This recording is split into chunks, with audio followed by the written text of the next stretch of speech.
Ya, kita berjumpa kembali.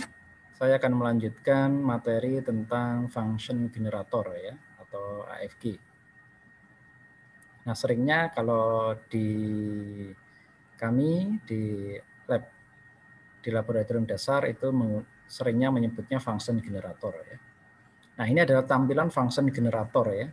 Ini adalah tampilan, jadi di sini kita bisa milih, kita bisa adjust atau mengatur frekuensinya berapa yang kita inginkan, amplitudenya berapa, VP-nya berapa, kemudian VPP-nya berapa, dan lain-lain itu di sini. Kemudian sinyalnya itu keluarnya dalam bentuk apa, entah itu sinusoidal, kemudian gergaji, segitiga, pulse, dan lain-lain, itu kita bisa atur. Jadi function generator ini adalah pembangkit ya, pembangkit sinyal. Jadi kalau kita belajar dari function, jadi yang apakah sama sinyal yang diatur, yang kita atur di function ini akan keluar di osiloskop apakah sama. Nah, nanti kita pelajari ya. Kemudian ada fungsinya yang lain fungsinya sebagai pembangkit sinyal, kemudian nanti ketika ada treatment lain, ada komponen yang ada di dalam sebuah rangkaian, kemudian sinyal masuk rangkaian tersebut, apa yang terjadi ketika dilihat dari osiloskop. Nah, ini adalah contoh function generator. Nah, jenis atau bentuk gelombang ya yang ada di function atau yang sering kita kenal yang ada di ya jenis-jenis atau bentuk gelombang itu ada beberapa, ada sinus atau sinusoidal, ada kotak atau persegi, ada segitiga, ada gigi gergaji, ada step, ada pulse dan impulse dan masih banyak yang lainnya. Ini contoh saja ya. Nah, ini contoh. Yang ini adalah gelombang sinus ya. Yang sebelah kanan ini adalah gelombang yang teredam, awalnya besar, amplitudenya tinggi, kemudian dia merendah-rendah. Jadi karena ada redaman. Kemudian ini adalah gelombang persegi seperti ini. Ini juga ini gelombang segi 4 ya, rectangular seperti ini, tapi dia tidak persegi karena sisinya tidak sama ya, mirip persegi panjang. Kemudian ada gelombang gergaji. Nah, gergaji seperti ini ya. Jadi miring, kemudian vertikalnya lurus, kemudian miring lagi ke kanan, kemudian vertikal lurus.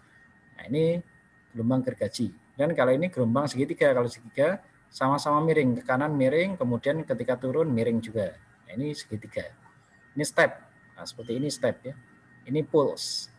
Ya pulse. Ya. Di kotak kemudian tidak ada. Dan ini pulse train. Ini pulse train, tiba-tiba pulse, kemudian tidak ada jaraknya, kemudian pulse lagi. Nah, ini ya, ini jadi macam-macam jenis gelombang. Nah, ketika kita menggunakan function generator, kita bisa memilih gelombang mana yang kita inginkan. Nah, pengukuran bentuk gelombang. Nah, ini pengukuran tegangan ya. Tegangan adalah jumlah atau nilai potensial listrik. Nah, di antara dua titik pada suatu rangkaian.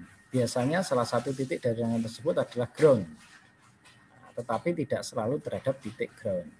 Nilai tegangan suatu gelombang dari puncak maksimum ke puncak minimum, yang berarti tegangan puncak ke puncak gelombang. Pengukuran tegangan menggunakan skala vertikal. Jadi kalau di tampilan osiloskop, tegangan itu di skala vertikal ya. Kalau horizontal itu terkait dengan waktu ya, atau time. Jadi kalau kita menentukan frekuensi periode, nah itu di bagian horizontal. Nah, ini contohnya. Jadi yang namanya division itu adalah kotak ini ya. Ini ada kotak. Nah, ini adalah kotak, ini satu div. Nah, kalau kita menentukan tegangan berarti nanti kita arahnya adalah atas bawah. Dari atas ke bawah ini adalah berhubungan dengan tegangan. Ini arah vertikal. Kalau berhubungan dengan waktu itu arah horizontal ya, nanti menentukan frekuensi maupun periode. Nah, amplitude itu dari ini base ini ya, dari ground. Ini ground. Nah, sampai ke puncak yang ini yang warna hijau ini ya. Nah, ini amplitude atau kita bisa sebut sebagai tegangan puncak atau VP ya. Nah, tapi kalau dari puncak sampai ke lembah ini ya, ini lembah. Nah, yang warna biru ini adalah VPP. Di mana VPP adalah 2 kali VP. Seperti itu ya. Ini tegangan ya. Nah, jarak divisi dari puncak positif ke puncak negatif ini ada 4 div. Kita lihat ya, ada 4 kotaknya. Nah, ini kita lihat dari sini. Kita boleh dari sini, boleh dari sini, boleh dari sini ya. Kita lihat. 1, 2, 3, 4. Nah, ada 4 kotak ya yang dilewati. Nah, dia ada 4 division. Sehingga VPP-nya berapa? Nah, ternyata di osiloskop tertulis diatur di sini 0,5 volt per div. Nah, ini ditentukan, kita bisa menentukan ini ya, mau pakai berapa divnya ini ya. 0,5 boleh, 1 volt boleh, 1 volt per div, 2 volt per div juga boleh. Ya, jadi ini kita bisa atur ya di osiloskop. Nah, diatur di osiloskop. Ya. Di osiloskop.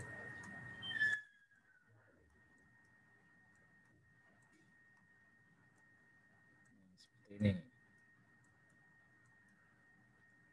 Ini bisa diatur di osiloskop. Kemudian karena ini ada 4 div atau 4 kotak, kita tinggal ngalihkan di volt per div-nya berapa. Sehingga 4 kali 0,5 itu adalah 2 volt. Nah, ini adalah VPP. Jadi besarnya VPP dari puncak atas ke lembah itu ada 4 kotak. Sedangkan nilai per kotaknya tadi adalah 0,5 sehingga tinggal dikalikan. 4 kali 0,5 yaitu 2 volt. VP-nya berapa? VP ya separuhnya dari 2 volt, yaitu 1 volt. VP itu kan setengah VPP. VP itu sama dengan setengah dari VPP. Sedangkan VPP 2 kali VP. Nah, seperti itu. Perhatikan jika probe yang digunakan menggunakan faktor pengali. Nah, itu juga nanti perlu. Jadi probe-nya ini ada pengalinya atau tidak. Biasanya probe-nya ada yang pengali, ada yang tidak. Nah, ini kalau VP itu dari sumbu 0 ini ya, atau ground ke puncak. Nah, ini berapa kotak? 2. Nah, volt per div-nya berapa? 0,5. Berarti 2 kali 0,5, 1 volt. Atau separuh dari VPP ini. Oke ya, itu cara menentukan tegangan yang ada di displaynya osiloskop analog. Oke, selanjutnya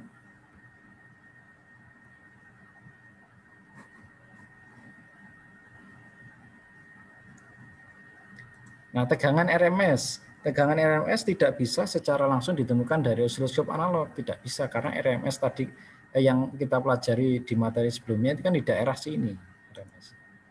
RMS itu di daerah sini ya, RMS. Sehingga kita tidak bisa menentukan. Sehingga untuk menentukan VRMS maka kita ada yang namanya rumusnya ya, karena di sini menggunakan persamaan pembandingan tegangan maksimum atau VP dengan faktor koreksi. Ya, risk factor ini atau faktor koreksi yaitu sebesar 0,707 ini. Jadi VRMS itu ada sama dengan 0,707 kali VP. VP adalah V puncak. Nah, ini atau sama dengan ya 1 per akar 2 sebenarnya ya. 1 per akar 2 kali VP. Nanti ada rumusnya di tabel ya. Sehingga VRMS dari kalau misalnya ini VP-nya adalah 1 volt, maka VRMS-nya adalah 0,707 kali 1 sehingga didapatkan 0,707 volt RMS. Nah, ini adalah tegangan efektif yang dibaca oleh multimeter. Jadi kalau multimeter, kalau misalnya sinyalnya seperti ini, VP-nya 1 volt, kalau kita ukur sinyal yang masuk ke probe osiloskop itu, kita ukur menggunakan multimeter, tentunya menggunakan voltmeter AC ya. Nah, maka akan kita dapatkan tegangan yang dibaca oleh multimeter atau voltmeter adalah 0,707 volt. Seperti itu ya. Jadi itu jadi kalau di osiloskop tidak bisa menampilkan tegangan RMS-nya. Nah, jadi 0,707 VP hanya berlaku untuk jenis bentuk gelombang sinus. Bentuk gelombang selain sinus harus melihat faktor koreksi. Nah, ini faktor koreksinya. Nah, bisa dilihat di sini. Nah, cuma yang sering kita gunakan adalah yang ini, yang gelombang sinus. Nah ini ya, VRMS seperti yang saya bilang tadi, 1/2 kali VP atau VOP sama saja, atau 0,707 kali VP. Sedangkan ini adalah AVG, ini adalah tegangan rata-rata ya. Ini faktor koreksinya. VPP adalah 2 kali VP. Nah, yang sering kita gunakan adalah yang ini ya, yang sinusoidal. Nah, yang lain juga boleh, nanti silahkan dipelajari. Oke, saya kira untuk penjelasan sinyal yang ada di function generator atau sinyal-sinyal yang lain ya, sementara cukup di sini. Untuk selanjutnya nanti akan saya teruskan di video selanjutnya. Oke, sekian, terima kasih.